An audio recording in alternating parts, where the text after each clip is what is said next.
Hola, ¿qué tal? Bienvenidos a Bebés en Marcha. Siempre es un placer entrar en sus hogares y contar con su palabra. ¿Y cómo queremos contar con su palabra? En redes sociales. Para eso tienen que seguirnos en las redes si quieren y contarnos qué quieren, qué opinan, qué sienten, a qué profesional quieren dirigirse. Porque estamos aprendiendo muchísimo de todos los asesores que vienen, los expertos, los profesionales que nos ceden su tiempo para ayudarnos a confiar en nosotros y ser la mejor versión de madre y de padre que queramos ser. Y precisamente en Facebook, en la red social de Crianza con Apego Natural, hemos visto esta imagen que quiero que vean. En esta imagen decía así: ¿dejarías a tu pareja llorar solo hasta que finalmente se durmiera de cansancio y tristeza sin esperanza de ser consolado? Hay millones de bebés que lo hacen a diario sin que nadie les consuele, sin esperanza. Para eso tenemos a Diana Sánchez. Diana es psicóloga perinatal. Diana, buenas tardes y gracias por estar con nosotros. Diana, ¿por qué es tan peligroso y por qué es tan nocivo dejar a un niño llorar y por qué lo dejan tanto? Estamos hablando del duérmete niño, de estas formas de entender la maternidad de otro punto de vista, no nada respetuoso. Bueno, yo creo que esto viene de una teoría conductista de los años 70 aproximadamente, en que además no sabíamos tanto del cerebro del bebé, porque no teníamos métodos para explorar, digamos, qué ocurría en el cerebro, ¿no? Entonces se pensaba que un bebé que no llora, que no reclama atención y que está durmiendo solo, por decirlo de alguna manera, era un bebé más independiente, más autónomo y además socialmente es más aceptable. Pero ¿por qué quieren hacer independiente a un ser que acaba de estar 9 meses en nuestra tripa? Que es que no lo puedo entender. Claro, pues hubo una corriente de pediatría, venía sobre todo por la pediatría, salió un libro que en su momento se hizo muy famoso que fomentaba este tipo de crianza. Entonces, bueno, fue un libro en Estados Unidos que tuvo muchísimo éxito, de hecho todavía hay gente que sigue criando de esta manera, o sea, ya no es que sepamos que es bueno o no, es algo que todavía está en la creencia popular de que un bebé que no llora, que no reclama atención, pues es un bebé más sano y más autónomo. Pero efectivamente es como tú dices, los bebés no pueden ser autónomos porque un bebé, si tú le dejas solo, evidentemente no va a sobrevivir. Creo que somos de las pocas especies que nacemos sin saber andar, que todavía estamos en plena esterogestación y necesitamos estar en contacto con la madre. Así es, se sabe que el bebé cuando nace, lo que tú dices, nace a los 9 meses, pero todavía continúa su desarrollo cerebral durante aproximadamente unos 3 años. En el primer año va a triplicar todas sus conexiones neuronales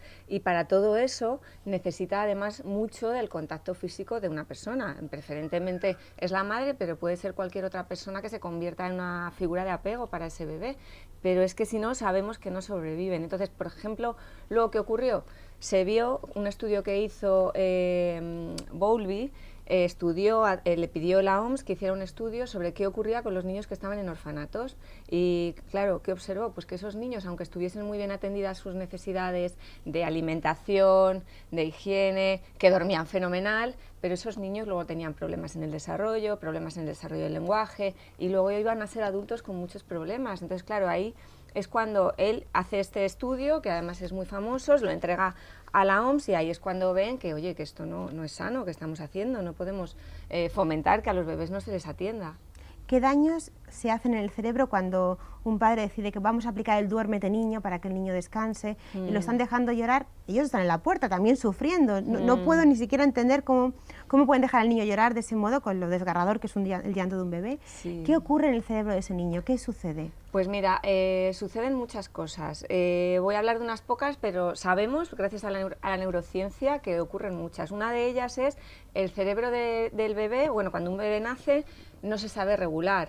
Por ejemplo, tú y yo, si tenemos estrés o ansiedad, pues sabemos que podemos quedar con una amiga, tomarnos un té, irnos a dar un paseo, e intentamos regularnos, porque hemos aprendido a regularnos. Incluso mucha regulación que tenemos es en contacto con otras personas y a veces nos regulamos solas, pues por ejemplo yéndonos a correr. Pero los bebés no tienen esas herramientas. Esa herramienta de regulación la hace precisamente la madre. La madre es la persona que va a bajar la activación de ese cerebro, que va a conseguir que ese bebé se calme.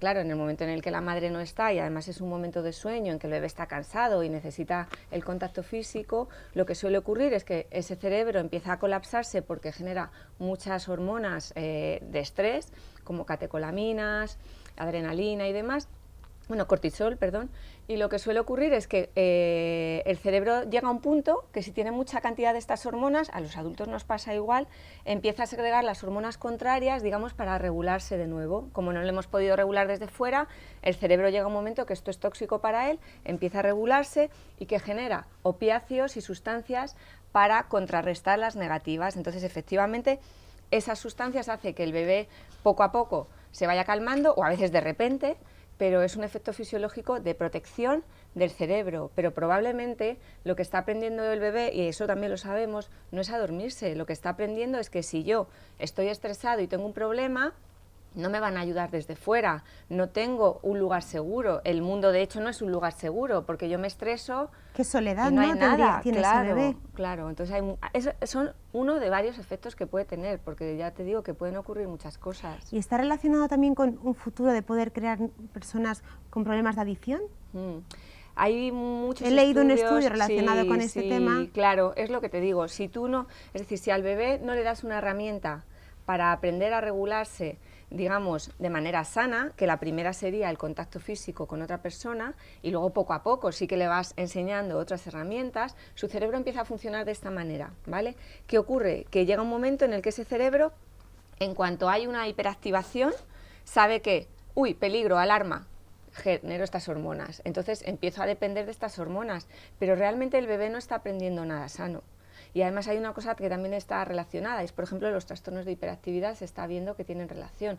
Se está viendo que tiene relación adultos que luego tienen muchos trastornos, a lo mejor como ansiedad, depresión y todas estas enfermedades. Entonces es una pena, porque además hay una frase que a mí me gusta mucho y es, un bebé dependiente va a ser un adulto sano. Entonces esto es lo que tenemos que tener en cuenta. No es nada sano dejar a los bebés llorar, porque no le estamos ayudando a regularse de una manera sana, sino de una manera tóxica, que es a través de esos neurotransmisores, y además no está, ya te digo, aprendiendo que su entorno es un lugar seguro, y eso es básico, es decir, todos necesitamos saber, por ejemplo, que vamos por el mundo y que el mundo es un lugar seguro. Tú imagínate que vas por ahí pensando que todo el momento te puede pasar algo y que te puede pillar un coche o que... Claro, qué estrés, ¿no? Estamos dando... Claro, provoca un estrés terrible en una criatura de días, semanas o de meses. Sí, exacto. Yo recuerdo cuando mi hija tenía 2 meses, un familiar mío muy cercano, que sé que nos quiere, que me dijo que, porque yo, en cuanto lloraba o el más mínimo gesto, yo la cogía, la tenía en brazos y la atendía siempre, la tenía siempre en brazos. Me llegó a decir, es que va a acabar como hermano mayor si la estás dando todo el rato lo que quiere y no la dejas que esté un poco tranquila. ¿Qué nos pasa a los adultos de alrededor? ¿Por qué se meten tanto y qué daño hacen en las madres, sobre todo las primerizas, cuando ellas quieren seguir su instinto y no pueden? ¿Cómo a esa madre que nos estás viendo ahora mismo, que dices, sí, es verdad, me lo están diciendo, qué argumentos puede dar o qué es el consejo que le puedes dar a esta mamá? Bueno, eso que has vivido tú lo he vivido yo, y te diría, lo he vivido con mi bebé primera de días, simplemente porque la cogía y la metía conmigo para darle el pecho en el hospital. Entonces, bueno, claro, a veces necesitamos herramientas para contestar a esto y además hacerlo de forma sana y respetuosa. Yo les diría a esas madres, primero de todo, que sigan su instinto. Nadie sabe mejor que ellas cómo es su bebé. Su madre, su tía, su abuela han podido tener bebés o experiencias totalmente diferentes. Yo creo que hay que seguir el instinto. Luego, cada bebé es diferente. Hay bebés que sí que necesitan muchísimo contacto físico y hay bebés que se calman y que pueden estar un ratito solos durmiendo en una cunita y demás y que te van a reclamar menos. Entonces, escucha a tu bebé, sigue a tu bebé, y a las personas que te dan opiniones, pues de una manera como muy asertiva y muy educada les puedes decir, puede que tengas razón, pero yo voy a hacer esto porque creo que es lo más adecuado para mi bebé. Si ya quieres acudir a la neurociencia, pues le puedes decir, te invito a leer, por ejemplo, el libro que se llama El cerebro del niño, de Daniel Siegel, donde habla de cómo funciona el cerebro del niño. Ya verás cómo lo que estoy haciendo no le está haciendo ningún daño. Y mientras tanto, mantente en silencio. Claro, yo es que creo que tampoco hay que entrar en guerras, porque una cosa que me ha dado a mí la experiencia es que al final con el primero te lo dicen, con el segundo ya te dejan y ya haces lo que quieres con ellos, pero es muy importante que confiemos como mujeres en nosotras y que tengamos en cuenta que las demás personas han tenido otras experiencias, han vivido otras cosas y que bueno, que las podemos respetar, pero que nos sigamos a nosotras mismas y a nuestro bebé. Tu bebé es el que tiene sus necesidades y hay que atender las necesidades de cada bebé. y en este caso también el colecho ayuda muchísimo, ¿no? Por supuesto, sí, yo creo, a ver, el colecho es otra de las grandes, como digo Colechar yo, es dormir con tu bebé en la cama, siempre sí, que el bebé esté a salvo. Sí, es lo que te digo yo, que yo lo hice de manera instintiva y natural porque yo tenía una cesárea, yo necesitaba dar el pecho y para mí era muy doloroso simplemente levantarme para cogerle, aunque estuviera la cuna aquí al lado, pero eso para mí es que era inviable. Entonces llegó un momento que dije, qué absurdo, ¿no? Pues para estar levantándole y poniéndole, le pongo a mi lado. También es verdad que yo había leído, el colecho es una cosa que se practica a lo mejor en el 70% de nuestro planeta, ¿vale? Donde no se practica fue también primero en Estados Unidos y ahora en Europa, pero tu pregunta en otros países y es algo habitual, es decir, no hacemos adultos con ningún problema por dormir en compañía, es más, somos seres que necesitamos del contacto del otro, pero desde que nacemos hasta que nos morimos, porque somos seres sociales, nuestra naturaleza es así, y de hecho es lo que nos ha hecho ser humanos. Diana, muchísimas gracias, nos quedamos con eso, somos seres sociales y sobre todo que un bebé dependiente no va a ser va a ser un adulto independiente. Por supuesto. Gracias, Diana. Gracias a ti, muchas gracias.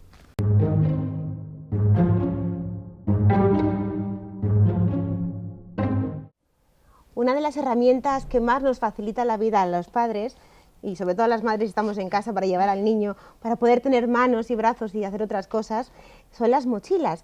Pero las mochilas oculares, pero es muy importante que distingamos entre el porteo ergonómico y el porteo que no lo es decir, lo que se llama mochilas colgonas, que son absolutamente nocivas para la fisionomía del bebé.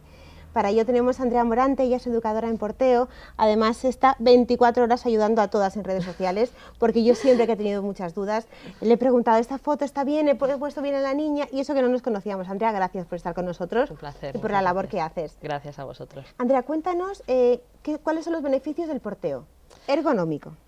A ver, más que de beneficios, generalmente solemos hablar de consecuencias. Es decir, los bebés nacen con unas necesidades físicas que, por así decirlo, el porteo satisface y es lo que traducimos en beneficios, ¿no? Principalmente suelen ser niños que están bastante más tranquilos. El porteo provoca una bajada de sus niveles de cortisol, que es la hormona del estrés, y hace que se relajen.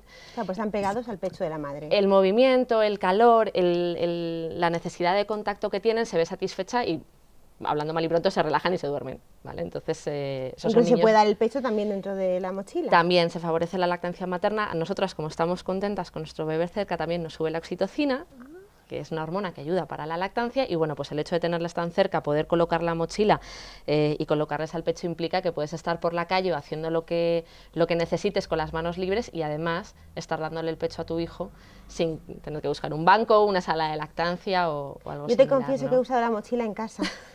Muchísimo tiempo con mi hija la llevaba encima. Pero vamos a diferenciar, porque es muy importante conocer qué es el porteo ergonómico y qué no lo es. Sí. Para ello he traído una de las mochilas que se llaman mochilas colgonas. Esta mochila era de un sobrino mío, y antes o no lo conocían o me dieron, mira, esta mochila para ti. Yo cuando lo vi dije, horror, ¿qué ocurre con esto? A ver, cuando hablamos de porteo ergonómico, hablamos de un porteo que se adapta a las necesidades físicas del bebé en cada momento, ¿vale? O sea, no es lo mismo portear un recién nacido, que sería lo más parecido a lo que tienes tú aquí, que a un niño que ya se sienta, que a un niño que camina, ¿vale? Pero en cualquier caso, siempre miramos 4 puntos, 3 en el bebé y uno en el adulto, ¿de acuerdo? Entonces, en el bebé lo primero que miramos es que la cadera, la pelvis, esté basculada, lo que llamamos la cadera en retroversión, ¿vale? Es decir, el periné, por así decirlo, el pañal, apunta a tu tripa. No es un contacto tripa con tripa. Vamos a usar aquí a esta amiga que teníamos aquí antes. No es un contacto tripa con tripa, sino que es un contacto periné con tripa, ¿vale? Ajá, el niño es así. Efectivamente. ¿Qué sucede cuando colocamos el periné contra nuestra tripa? Que automáticamente las rodillas suben, lo que llamamos la famosa posición en ranita o posición M de las rodillas altas de los bebés cuando van porteados, y la espalda se redondea, porque los bebés nacen con la espalda en forma de C redondeada. Entonces ya tenemos a un bebé en una postura muy parecida a la postura fetal que todos conocemos dentro de la tripa. Y esto es principalmente lo que miramos, que coloque bien la cadera, que mantenga la espalda redondeada y que dé un apoyo en la cabeza, en el caso de que sea necesario. Porque hay bebés que no sujetan la cabeza, o bebés que ya son más mayores y la sujetan, pero a lo mejor se duermen. ¿Desde cuándo y se puede portear?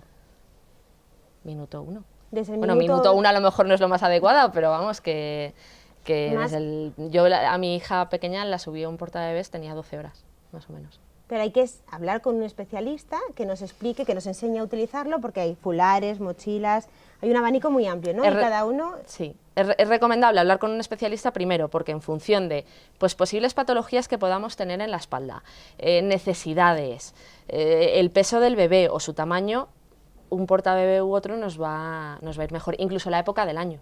No es lo mismo portear en diciembre en Bilbao que portear en Sevilla en junio, ¿no? Entonces, también el abanico es muy amplio. Yo cuando conocí el mundo porteo dije, madre mía, lo que me había perdido y no tenía ni idea.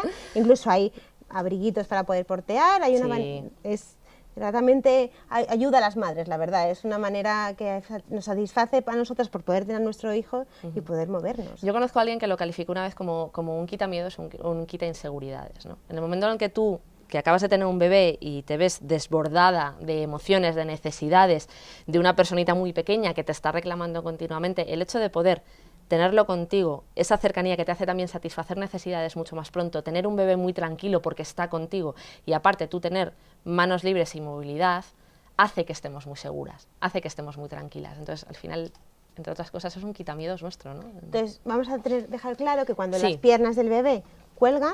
Claro, en un portabebé de este tipo, cuando tenemos un panel tan estrechito, por mucho que coloquemos la cadera, esta tela no va a sujetar las rodillas arriba. No está igual. Efectivamente, necesitamos un portabebés que siempre llegue de corva de la rodilla a corva de la rodilla. Esto es inviable. Y por otro lado hablábamos de la espalda redondeada. Además, los niños que no se sientan necesitan un portabebés muy flexible para que podamos sujetar punto por punto cada vértebra, porque la musculatura de su espalda no lo está haciendo. Y aquí que tenemos un material rígido. O sea, esto directamente no a la basura. Esto hace unas tronas portátiles estupendas, ¿vale? Quitando eso, no... Tengamos en cuenta que no heredemos portabebés que no son ergonómicos, que tengamos mucho cuidado, porque las consecuencias fisiológicas en los niños, ¿cuáles son? A ver, no hay estudios que certifiquen los daños, pero lo que sí tenemos es la lógica de decir que si un niño tiene unas necesidades físicas, lo suyo es adaptarnos a ellas, ¿no?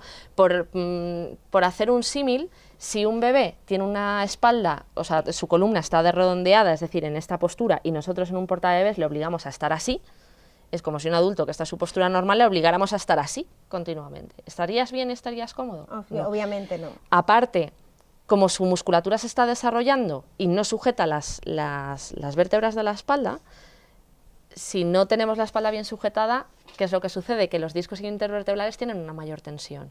Entonces, bueno, no vamos a decir que causa daños porque bueno, ningún bebé pasa tantas horas en un portabebé como para destrozarle la espalda. Pero podría ser, ¿no? Pero, desde luego, su fisiología no la estamos respetando, ¿no? Intentemos respetar a los niños, explicar, oye, gracias a Nadia, su pequeña...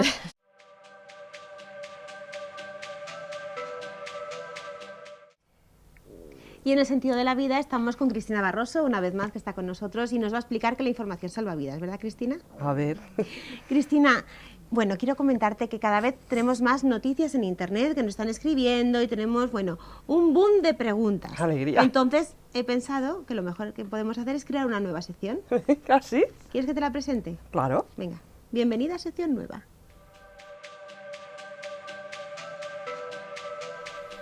¿Te gusta?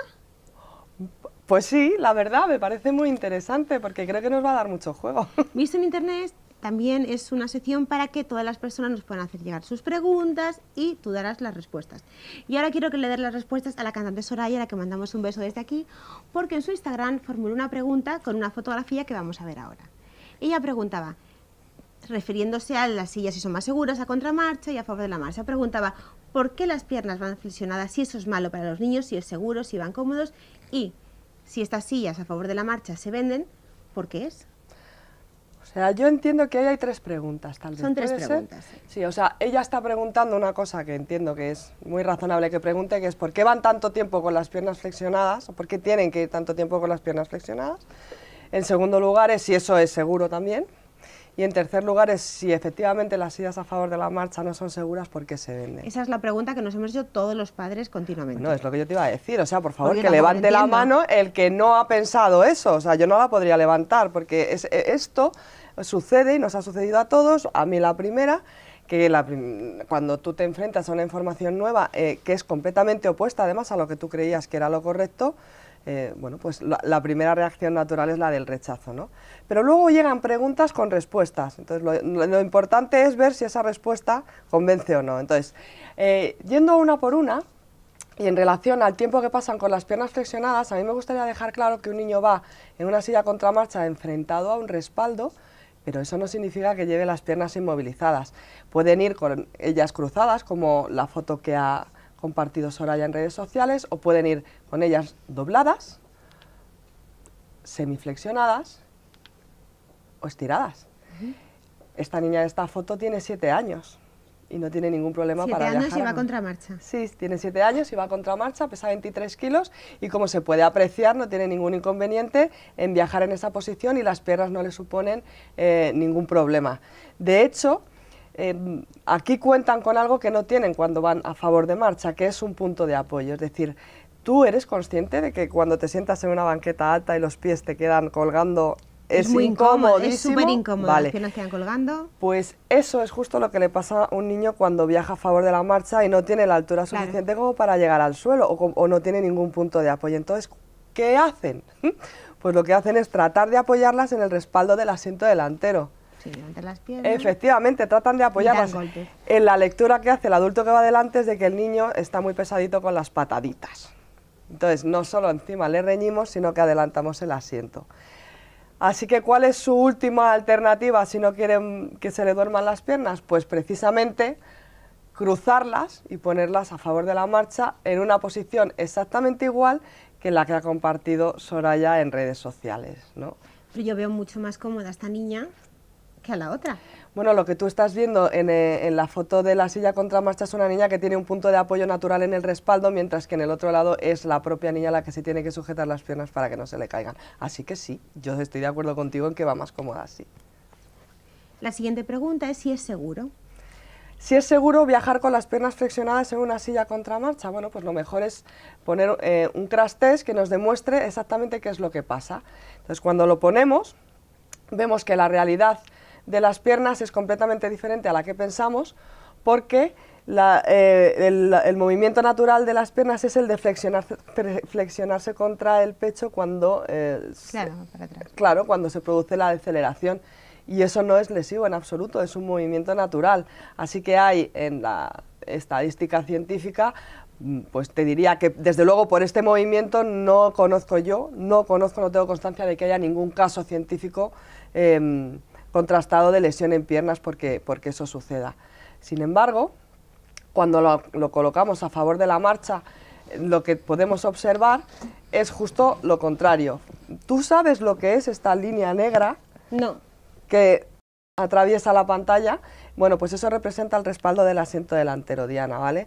Entonces, claro, cuando esto no se sabe y tú ves un crash test normal, no eres consciente de que en realidad lo que ahí estás viendo es una posible lesión en piernas porque no hay espacio suficiente para proyectarla sin que golpee contra el respaldo del asiento delantero.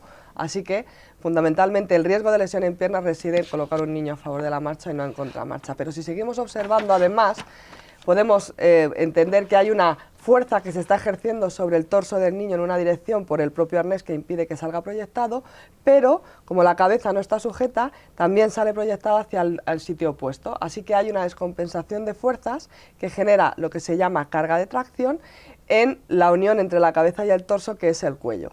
Un cuello que está soportando en un impacto como este a 50 km por hora, 250 kilos. 50 km por hora es en poblado, no hace falta ir a una 50 autopista. km por hora es una velocidad, es la máxima velocidad que se puede llevar en ciudad y la carga es de 250 kilos, está muy por encima de lo que un niño puede soportar. Entonces, lo que realmente podemos esperar cuando colocamos a un niño a favor de la marcha es como mínimo una lesión en las piernas porque ha golpeado contra el respaldo y muy probablemente una lesión medular más o menos grave en función de la aceleración, más o menos grave en función de la edad del niño. Cuando sometemos a la silla al mismo impacto, en las mismas condiciones, pero le damos la vuelta, lo que observamos es justamente todo lo contrario a lo que te acabo de mostrar. En primer lugar, vemos que las piernas no tienen ningún problema y vemos además que las fuerzas están actuando en la misma dirección, no hay ninguna descompensación. Así que, ¿quién está haciendo en este caso todo el esfuerzo? Todo el esfuerzo está haciéndolo el dispositivo que recibe las fuerzas más el niño. ¿Y dónde lo está haciendo? En todo el respaldo. Así que hay una retención, que es lo que especifica la biomecánica, que tiene que haber como mínimo, hay una absorción de energía por parte del sistema ¿Y el resto de la energía restante dónde va a recaer? En el resto del cuerpo alineado con ese respaldo y por tanto se va a repartir entre cabeza, cuello y torso sin mayores consecuencias. Y este es el motivo por el que viajar a contramarcha es infinitamente más seguro con respecto a favor de la marcha. Entonces, Cristina, viajar en contra de la marcha puede ser la diferencia entre un susto o lamentar una terrible desgracia. Es la diferencia entre tener un susto y lamentar una desgracia. No puede ser, es la diferencia entre tener un susto y lamentar una desgracia. ¿Por qué? Porque a favor de la marcha, entre el impacto y el sistema que se supone que tiene que proteger, está el pasajero. Y a contramarcha, entre el impacto y el pasajero que hay que proteger, está el sistema. Así que lo único que estamos haciendo es colocar las leyes de la física a nuestro favor, Diana. Entonces, Cristina, Soraya lo pregunta, pero yo también lo hago. ¿Por qué, si las sillas a favor de la marcha no son seguras, por qué se siguen vendiendo? Porque las compramos. Ya, pero vamos a ver, no, Diana, una silla de auto no es un producto sanitario, es un producto de consumo. ¿No se vende el tabaco? ¿Y por qué se vende? Porque se compra, ¿no? Sí, pero te aparece el... No estamos sujetos a leyes de sanidad ni de seguridad. Estamos sujetos a algo tan frío como la ley de la oferta y la demanda. Si tú esta pregunta me la hicieras en Suecia, sería al revés. ¿Por qué no se venden sillas a favor de marcha en Suecia? Porque los padres no la compran. Entonces, ¿dónde está aquí el quid de la cuestión? ¿En el producto o en la información? Porque en este tipo de debates lo primero que tenemos que tener en cuenta, yo lo tengo siempre muy presente, es que ningún padre en su sano juicio pone a su hijo en riesgo deliberadamente.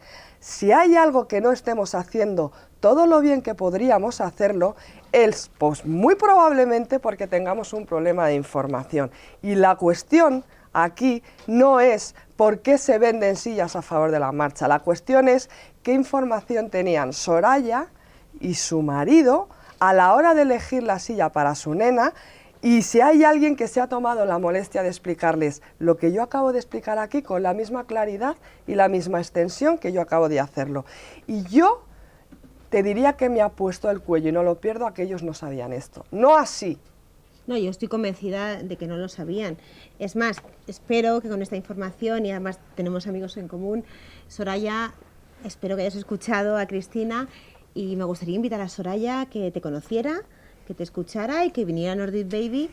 Yo encantada, bueno, yo la diría que viniera porque seguro que las dudas que ha planteado ella son unas pequeñas dudas, seguro que un montón de dudas más que pueda tener, pero es que no es la única. Precisamente, Diana, porque la duda es razonable y además es frecuente, nosotros en Nordic tenemos un servicio de prueba de sillas a contramarcha para que los padres no se vean, porque además una silla a contramarcha en general no es barata, ¿no? Entonces hay un camino intermedio entre rechazar una medida de seguridad porque la desconoces y tener que renunciar a ella porque no puedes, ¿no? Entonces, ¿cuál es nuestro camino intermedio?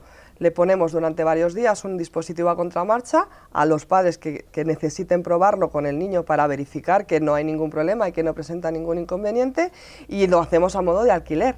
De manera que si finalmente ellos deciden que ese no es el sistema que quieren, pagan los días de alquiler que hayan disfrutado de la silla y vuelven a colocar al niño en la posición que ellos consideran que es la más adecuada en sus circunstancias porque no pueden hacerlo de otra manera, o directamente adquieren una silla a contramarcha y ese alquiler no se les cobra porque se les deduce absolutamente del precio, porque al final la realidad es que cuando hacemos una cosa así, a mí todavía no se me ha dado el caso de un padre que me vuelva a coger una silla a favor de la marcha. ¿Por qué?